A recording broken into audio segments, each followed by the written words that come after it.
Bismillahirrahmanirrahim.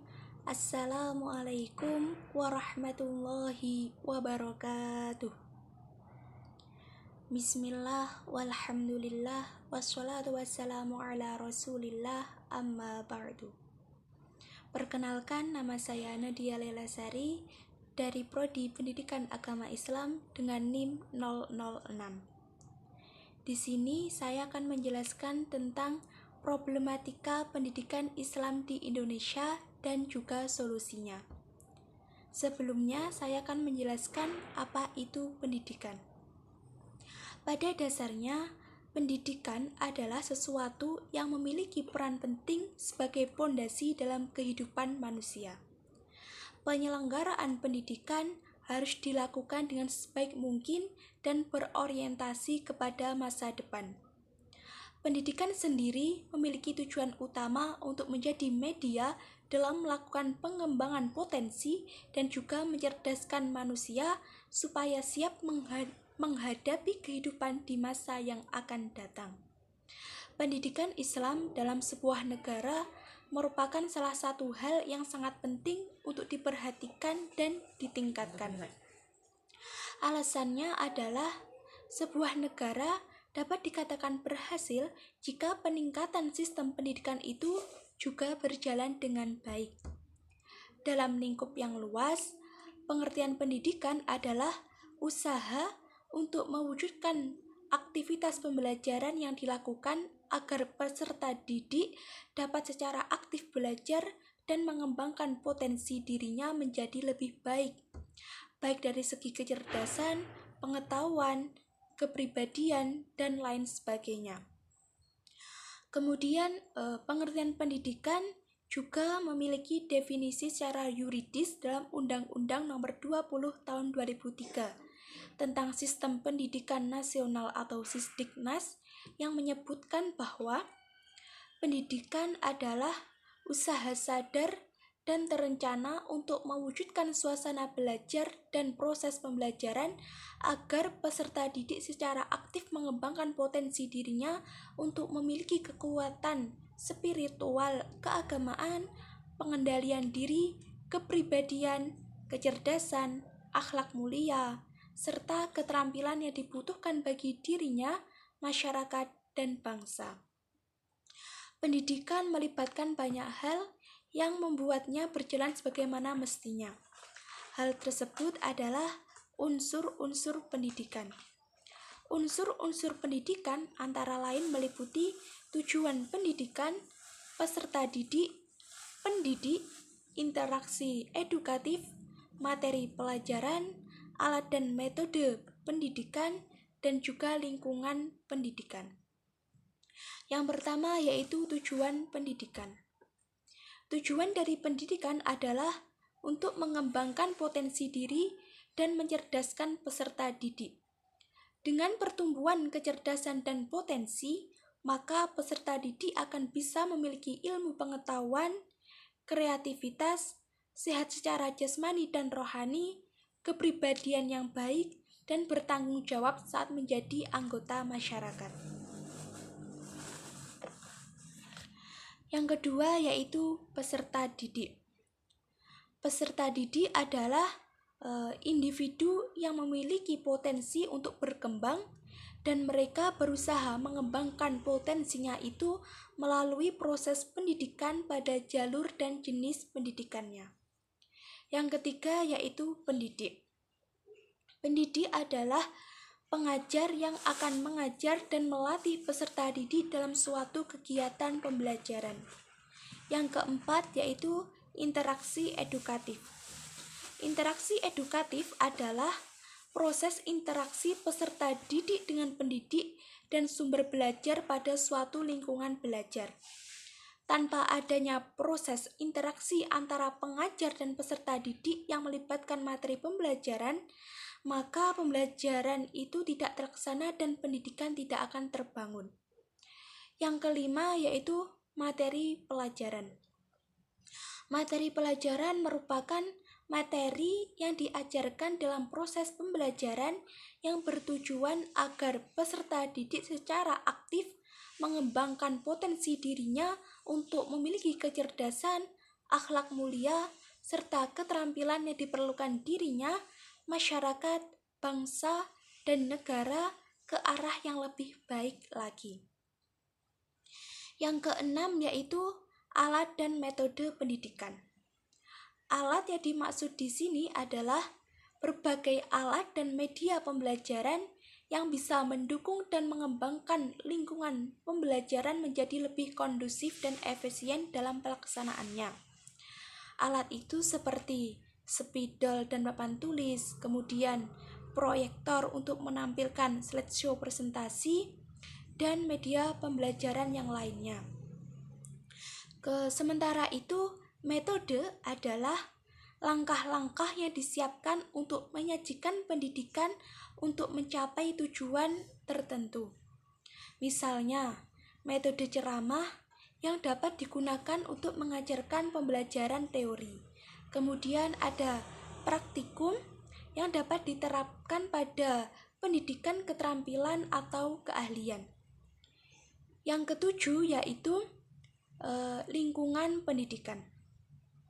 Lingkungan pendidikan merupakan tempat manusia berinteraksi timbal balik sehingga kemampuannya dapat terus dikembangkan ke arah yang lebih baik lagi. Lingkungan pendidikan sering dihubungkan dengan tripusat pendidikannya yaitu keluarga, sekolah, dan masyarakat. Lingkungan keluarga sebagai dasar pembentukan sikap dan sifat manusia, lingkungan sekolah sebagai bekal skill dari ilmu pengetahuan, sedangkan lingkungan masyarakat merupakan tempat praktek dari bekal yang diperoleh dari keluarga dan sekolah sekaligus sebagai tempat pengembangan kemampuan diri. Selanjutnya yaitu saya akan membahas tentang jalur pendidikan. Pendidikan itu tidak selalu hanya dapat dilalui melalui sekolah, perguruan tinggi, atau instansi formal lainnya, tetapi juga bisa dilalui di luar sekolah. Jalur pendidikan menjadi wahana yang akan dipilih dan dijalani oleh peserta didik untuk melaksanakan pembelajaran dalam suatu proses pendidikan yang sesuai dengan kebutuhan dan tujuan dari pendidikan itu sendiri. Jalur pendidikan terbagi menjadi 3, yaitu pendidikan formal, kemudian non-formal, dan informal. Yang pertama yaitu pendidikan formal. Pendidikan formal adalah jalur pendidikan yang dibuat secara sistematis, terstruktur, dan berjenjang. Pendidikan formal merujuk pada sekolah yang terikat legalitas formal dan memiliki sejumlah persyaratan yang cukup ketat. Berdasarkan jenjang atau tingkat pendidikan, formal terbagi menjadi 3, yaitu yang pertama pendidikan dasar seperti SD, MI, atau yang sederajat. Kemudian yaitu pendidikan menengah seperti SMP, SMA, SMK, dan yang sederajat. Yang ketiga yaitu pendidikan tinggi. Pendidikan tinggi adalah pendidikan yang diselenggarakan oleh perguruan tinggi. Jenjang yang diatur yaitu program diploma, sarjana, magister, dan lain sebagainya. Yang kedua yaitu pendidikan non-formal. Pendidikan non-formal adalah jalur pendidikan di luar pendidikan formal yang dapat dilaksanakan secara terstruktur dan berjenjang. Satuan pendidikan non-formal terdiri atas lembaga kursus, lembaga pelatihan, kelompok belajar, majelis taklim, dan lembaga yang sejenis. Pendidikan non-formal ini sebagai penambah dan pelengkap dari pendidikan formal.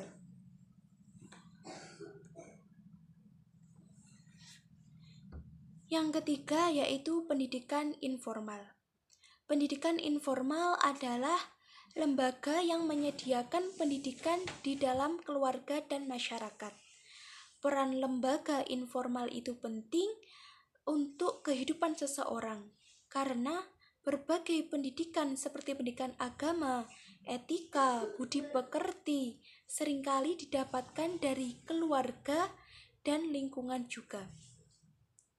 Dikarenakan pendidikan informal ini dilakukan di lingkungan keluarga dan masyarakat, maka proses pendidikannya tidak terikat oleh tempat dan waktu. Jadi pendidikan informal ini berlangsung setiap hari tanpa adanya batas waktu. Selanjutnya saya akan membahas tentang hakikat pendidikan agama Islam. Ajaran Islam telah mewajibkan umatnya supaya sanggup menjadi umat yang terpelajar, di mana jumlah orang yang berpendidikan harus semakin meningkat.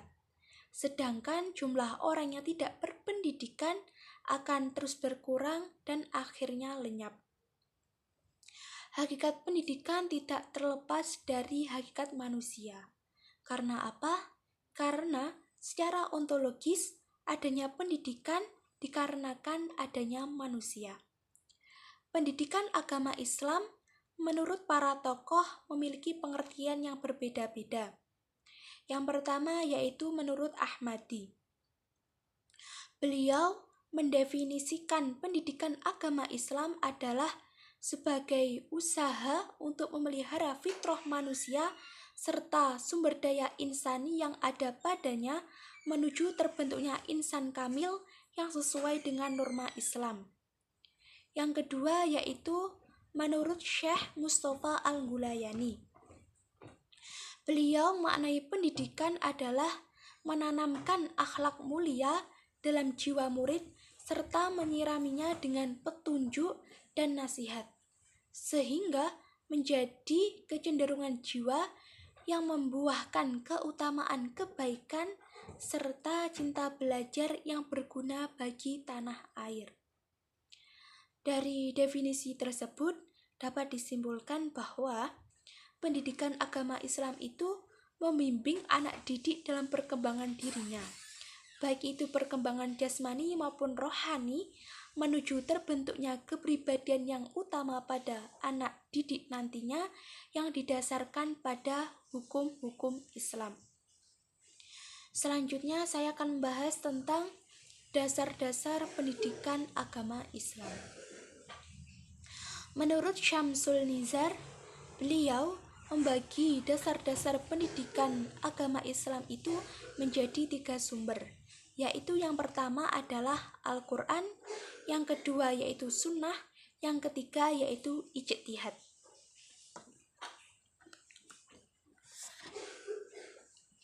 Yang pertama yaitu Al-Quran.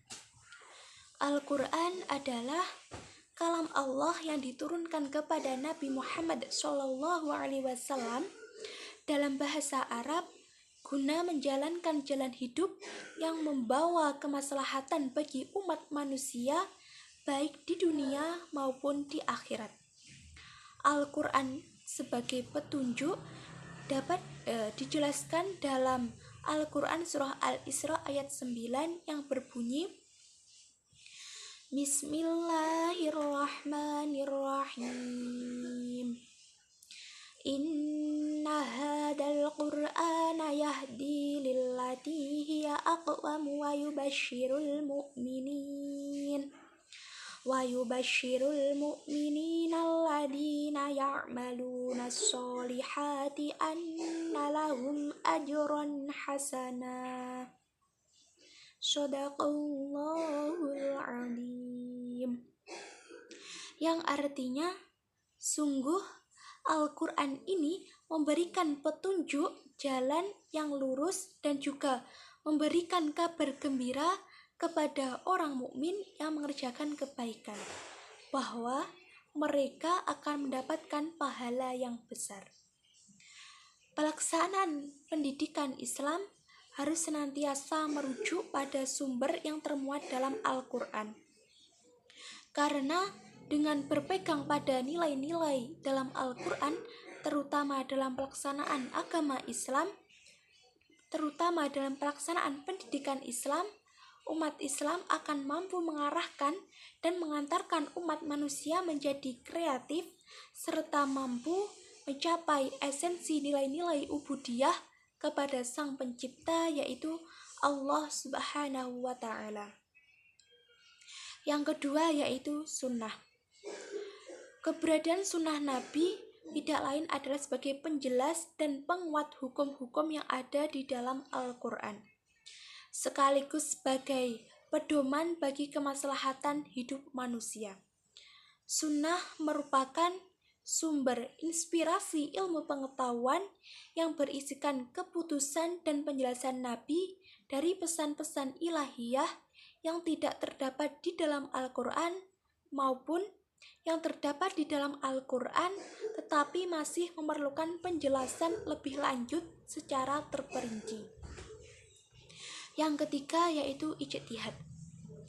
Pentingnya ijtihad ini tidak lepas dari kenyataan bahwa pendidikan Islam di satu sisi itu dituntut agar senantiasa sesuai dengan dinamika zaman dan iptek yang berkembang, sementara di sisi lain dituntut agar tetap mempertahankan khasnya sebagai suatu sistem pendidikan yang berlandaskan pada nilai-nilai agama.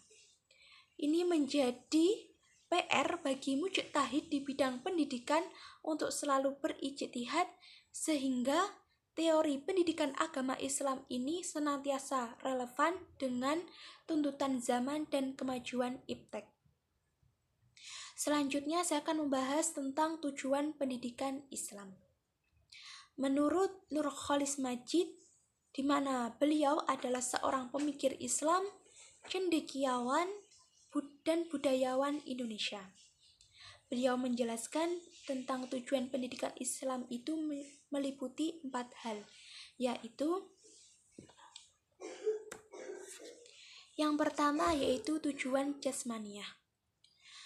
Tujuan pendidikan perlu dikaitkan dengan tugas manusia selaku khalifah di muka bumi ini yang harus memiliki kemampuan jasmani yang bagus di samping rohani yang teguh.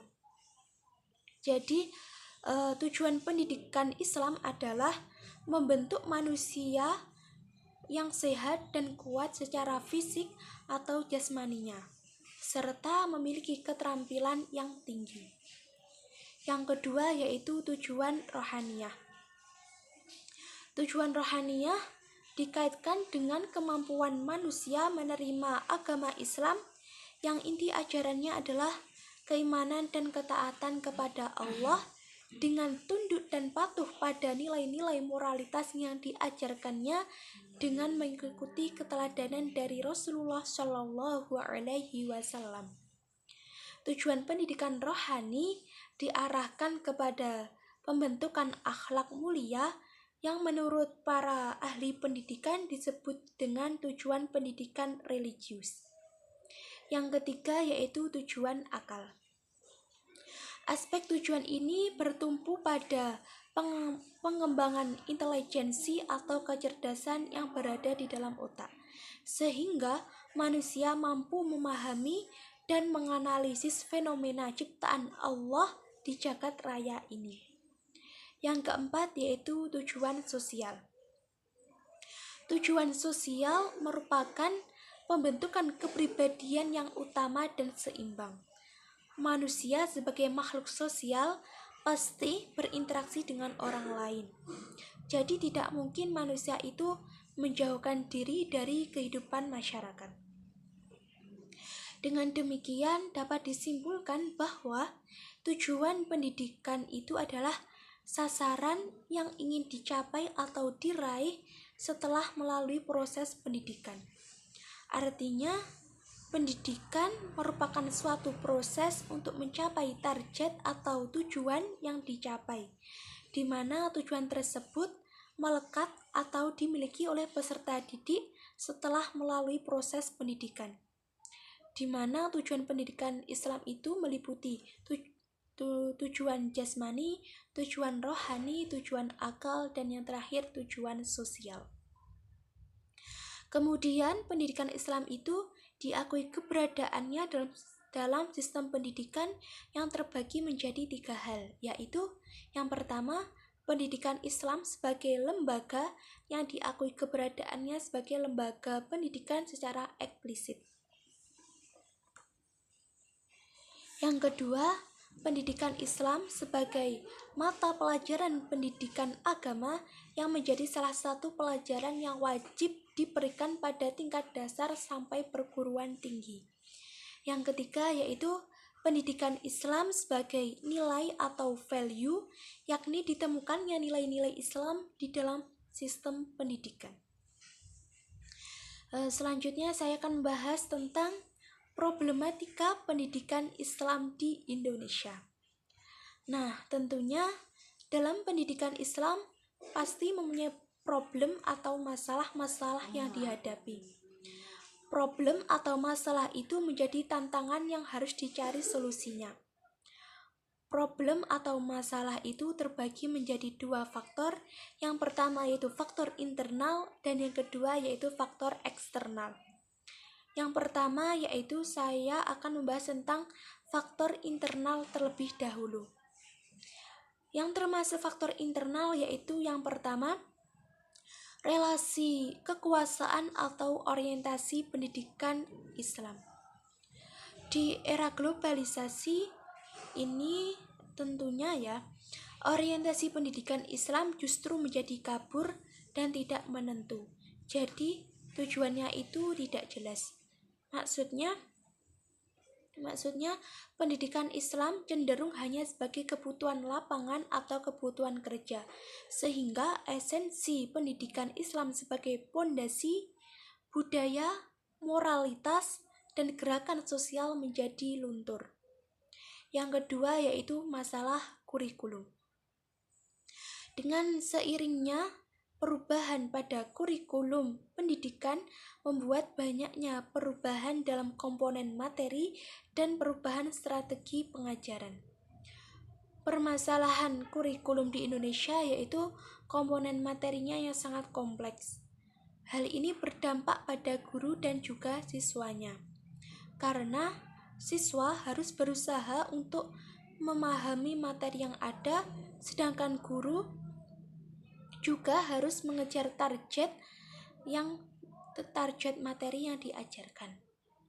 Hal ini mengakibatkan siswa kebingungan dalam memahami materi, apalagi memahami makna karena harus lanjut ke materi berikutnya. Yang ketiga yaitu pendekatan atau metode pengajaran. Pendekatan dan metode ini sangatlah penting karena membantu guru dalam menyampaikan materi, supaya materi-materi yang diajarkan itu sampai kepada peserta didik. Permasalahannya di sini adalah pendekatan dan metode ini perlu diinovasi, karena banyak sekali guru yang belum berinovasi dan tidak menggunakan metode-metode kreatif dalam pembelajarannya. Sehingga hal ini menimbulkan opini bahwasanya pendidikan agama Islam itu membosankan, sehingga tidak adanya minat terhadap pendidikan agama Islam itu sendiri. Yang keempat yaitu profesionalisme dan kualitas sumber daya manusia. Nah, di sini yang dimaksud yaitu guru. Guru harus dituntut profesional atau menguasai bidang yang diampu. Dan yang menjadi permasalahannya yaitu seringkali kita lihat di sekolah-sekolah itu, guru itu mengajar tidak sesuai dengan kualifikasinya. Kadang beliau jurusan matematika, tetapi pekerjaan yang di sekolah dia harus mengisi pelajaran bahasa Inggris. Nah, hal inilah yang menjadikan permasalahan karena tidak mungkin materi yang disampaikan kepada peserta didik itu sesuai. Kadang apa yang dia pelajari itu tidak sesuai dengan apa yang disampaikan pada muridnya. Jadi, alangkah baiknya jika guru yang mengajar itu sesuai dengan kualifikasi atau jurusannya. Tetapi secara kuantitatif atau secara data, Jumlah pendidik dan tenaga pendidikan itu sudah memadai, tetapi pemerataannya yang belum. Jadi secara data memang jumlahnya sudah banyak dan sudah cukup, tetapi hanya membludak di kota-kota yang besar. Sehingga bagian-bagian kecil yang cenderung ke daerah pelosok itu sangat minim tenaga pendidikan. Yang kelima yaitu biaya pendidikan. Ini menjadi problematika yang sebenarnya dari dulu itu menjadi PR bagi pendidik dan tenaga pendidikan dan juga pemerintah tentunya.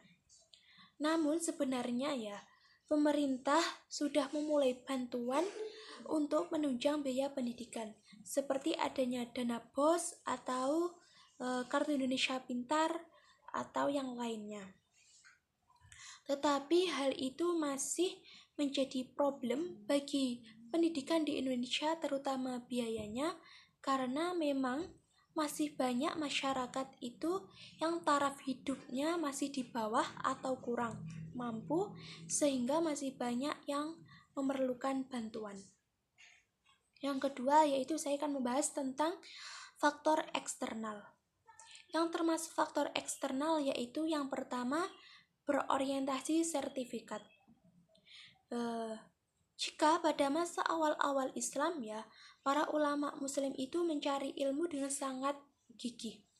Mereka rela melakukan perjalanan yang jauh, kemudian mencari guru di berbagai tempat guna mendapatkan suatu kebenaran hadis.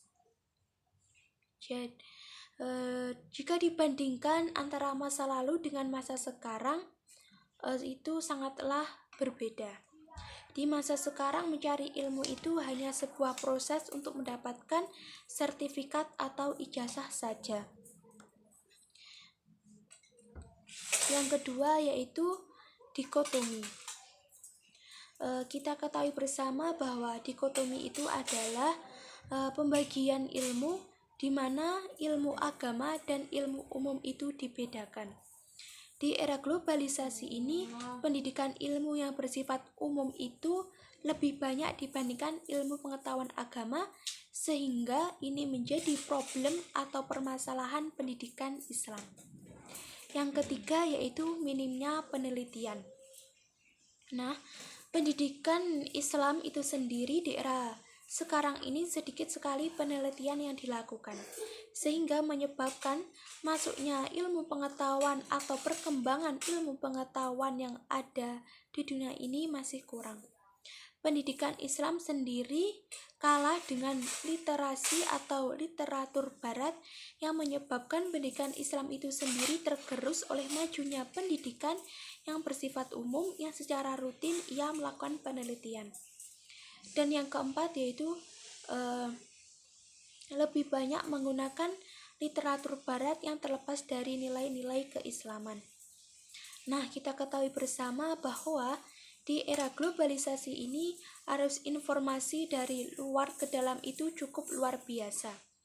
Bahkan informasi-informasi yang yang sebenarnya dalam tanda kutip itu negatif itu dengan mudahnya masuk ke Indonesia, dan kebanyakan generasi muda itu melihat informasi negatif itu. Hal ini dapat menciptakan pola pikir dan mengganggu kemampuan intelektual peserta didik. Dan yang terakhir yaitu bagaimana sih solusi yang tepat terkait problematika pendidikan Islam di Indonesia? Jawabannya yaitu yang pertama adalah pendidikan Islam harus dirancang sedemikian rupa untuk memberikan kesempatan mengembangkan atau berinovasi. Jadi pendidikan ini tidak boleh stuck dan harus memberikan kesempatan supaya peserta didik itu mempunyai kesempatan untuk mengembangkan potensi yang ada pada dirinya. Yang kedua yaitu pendidikan harus mampu menghasilkan lulusan yang memahami masyarakat. Pertanyaan-pertanyaan yang ada di masyarakat diharapkan mampu dijawab oleh lulusan yang berpendidikan. Karena apa? Karena seringkali kita lihat lulusan yang berpendidikan itu tidak mau terjun di dalam masyarakat karena adanya orientasi pendidikan yang salah tadi, yaitu hanya berorientasi pada pekerjaan atau kebutuhan lapangan. Yang ketiga yaitu program pendidikan harus diperbarui menjadi lebih baik lagi. Hal ini menuntut kepada para pengelola lembaga pendidikan, terutama lembaga pendidikan Islam, untuk melakukan perenungan dan penelitian kembali apa yang harus diperbuat dalam mengantisipasi tantangan yang ada pada saat ini. Seperti model pendidikan Islam seperti apa yang perlu ditawarkan di masa depan yang sekiranya itu mampu mencegah atau mengatasi tantangan pendidikan Islam agar menjadi lebih baik lagi. Yang keempat yaitu menambah jam pelajaran agama Islam di sekolah-sekolah. Kita tahu bahwa pendidikan yang bersifat umum itu lebih banyak dibandingkan ilmu agama. Hal ini menyebabkan pelajaran ilmu agama itu perlu mendapatkan perhatian yang lebih dengan cara menambah jam pelajaran agama Islam di sekolah-sekolah. Yang kelima yaitu peranan pendidikan Islam dalam menumbuhkan kecerdasan emosional. Dunia pendidikan saat ini seringkali dikritik oleh masyarakat karena adanya sejumlah pelajar dan lulusan yang berpendidikan itu kurang menunjukkan sikap terpuji. Seperti banyak pelajar yang terlibat dalam tawuran, melakukan tindakan kriminal, pencurian, dan lain sebagainya. Di antara penyebab dunia pendidikan kurang mampu menghasilkan lulusan yang diharapkan adalah karena dunia pendidikan selama ini hanya membina kecerdasan intelektual tanpa diimbangi dengan membina kecerdasan emosional. Selanjutnya, orientasi pendidikan Islam seperti apakah yang tepat? Yaitu yang pertama, pendidikan Islam harus berorientasi sebagai proses penyadaran. Penyadaran di sini adalah pendidikan Islam harus menciptakan kesadaran kritis masyarakat sehingga dapat menjadi jawaban dari permasalahan masyarakat. Yang kedua yaitu pendidikan Islam sebagai proses humanisasi.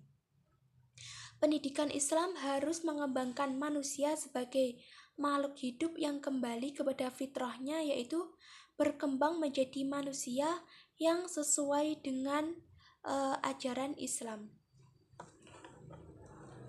Yang ketiga yaitu pendidikan Islam sebagai pembina akhlak. Hal ini tidak dapat kita hindari bahwasanya di era globalisasi ini menyebabkan akhlak para generasi muda ini merosot. Padahal tujuan dari pendidikan agama Islam itu sendiri adalah membimbing pembentukan akhlak atau pembinaan akhlak. Oleh karena itu, pendidikan Islam harus bisa membentuk akhlak yang baik dan menghasilkan generasi muda yang berakhlakul karimah. Demikian penjelasan yang dapat saya sampaikan. Semoga penjelasan ini dapat memberikan manfaat. Terima kasih dan mohon maaf bila ada kesalahan. Wabillahi taufiq wal hidayah. Wassalamualaikum warahmatullahi wabarakatuh.